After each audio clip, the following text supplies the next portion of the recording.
नमस्कार दोस्तों, क्या हाल चाल? सब बढ़िया, मस्त मौज बहार। हाँ जी बेटा, हमारा चैप्टर 2 आता है थर्ड बुक का, जिसमें फाइनेंशियल स्टेटमेंट एनालिसिस में आज हम सीखने वाले हैं कि फाइनेंशियल स्टेटमेंट एनालिसिस का मतलब क्या होता है और थोड़ी सी चैप्टर की बुनियाद रखेंगे इस वाली वीडियो के अंदर हम। देखिए, अभी तक हमने जो पहला चैप्टर पढ़ा था उसके अंदर हमने बात करी थी फाइनेंशियल स्टेटमेंट क्या होता है।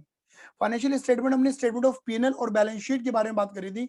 शेड्यूल थर्ड पार्ट 1 पार्ट 2 के फॉर्मेट को रटा था। उसके शॉर्टकट में कैसे याद करते हैं, सुट्टा सुट्टा नहीं चाहिए नहीं चाहिए, है ना। मिसिस डॉल टॉस फॉलो टिक्की टिस्को ये कोड याद करा था। और पेप्सी 2 वाला कोड हमने याद करा था। और कुछ ऐसी टर्मिनोलॉजी के बारे में हमने सीखा था जो हमें नहीं पता होता, like operating cost, contingent liability and commitments, provision liability reserve, इनके बारे में सीखा था और बहुत कुछ हमने बातें करी थी।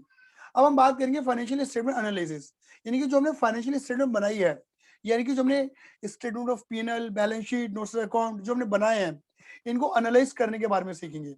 देखिए, अगर एक बात करता हूं, बड़ा बेस्ट एग्जांपल है, डॉक्टर की बात करता हूं। ये डेबिट नहीं है मेरे बेटा, यहाँ पे ये डीआर का मतलब है डॉक्टर।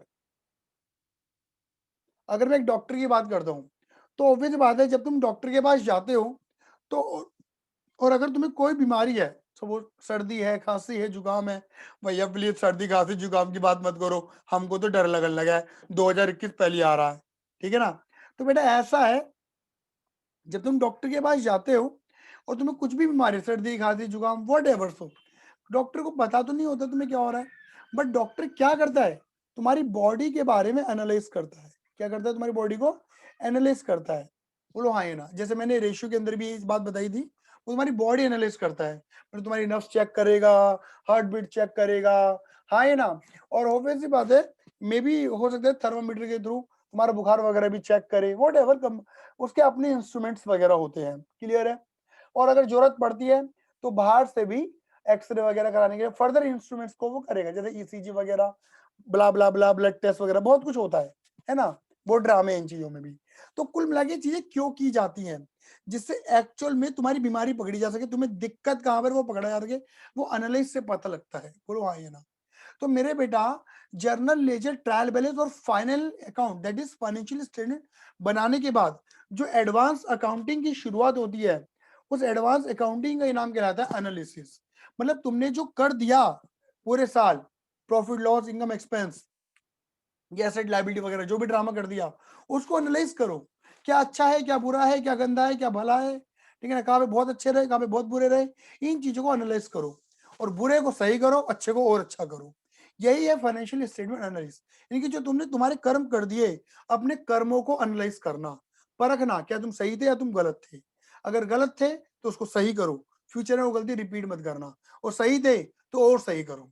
क्लियर है? ये नहीं है। अब मैंने वही वाली बात बोली, इसे बोलते हैं फाइनेंशियल स्टेटमेंट एनालिसिस। जैसे एक डॉक्टर एनालाइज करने के लिए अलग अलग इंस्ट्रूमेंट्स का यूज करता है, ऐसी फाइनेंशियल स्टेटमेंट को भी एनालाइज करने के लिए हमें टूल्स की रिक्वायरमेंट होती है। क्लियर ही नहीं है? और वो टूल तुम्हें बड़े प्यार से याद हो जाएंगे, जैसे तुमने पढ़ा हुआ है ऑलरेडी। तुम्हें मैंने पढ़ा दिया कंपैरेटिव स्टेटमेंट, कंपैरेटिव स्टेटमेंट। तुम्हें मैंने पढ़ा दिया कॉमन साइज स्टेटमेंट, ये सब एनालाइजिंग टूल है। तुम्हें मैंने पढ़ा दिया रेशियो एनालिसिस, रेशियो। और तुम्हें मैंने पढ़ा दिया सीएफएस, कैश फ्लो स्टेटमेंट। और भी होते हैं, बट तुम्हारी किताबों में 4 ही लिखे हुए हैं, क्योंकि तुम्हारे कोर्स में 4 है। और भी होते हैं मेरे बेटा, फंड फ्लो स्टेटमेंट, एफएफएस। और होता है ट्रेंड एनालिसिस, ये भी होता है मेरे बेटा, ट्रेंड एनालिसिस। क्लियर है? ये सारी चीजें आती हैं, बहुत सारे ऐसे टूल्स होते हैं जो फाइनेंशियल स्टेटमेंट को एनालाइज करने में अलग अलग पॉइंट ऑफ व्यू से हमारी हेल्प करते हैं। इसे बोलते हैं फाइनेंशियल स्टेटमेंट एनालिसिस। कोई तुमसे पूछे कि ऐसे 4 मतलब टूल्स बता दीजिए, तो 4 तो आपको याद रहेंगे रहेंगे, ratio analysis, CFS, comparative statement, common size statement. 4 मुंह जुबान याद रख लेना, बात खत्म। और फाइनेंशियल स्टेटमेंट एनालिसिस के बारे में कोई पूछे तो कह देना कि अपनी फाइनेंशियल स्टेटमेंट को एनालाइज करना, दैट इज फाइनेंशियल, मतलब एक तरीके से बिजनेस के हर एक पॉइंट को एनालाइज करना, that is financial statement analyst कहता है, with the help of analysing tools. Clear है? उसे हम फाइनेंशियल स्टेटमेंट एनालिस्ट कहते हैं, और एक रिजल्ट को फाइंड करना। क्लियर है? उसे हम फाइनेंशियल स्टेटमेंट एनालिसिस बोलेंगे। ठीक है?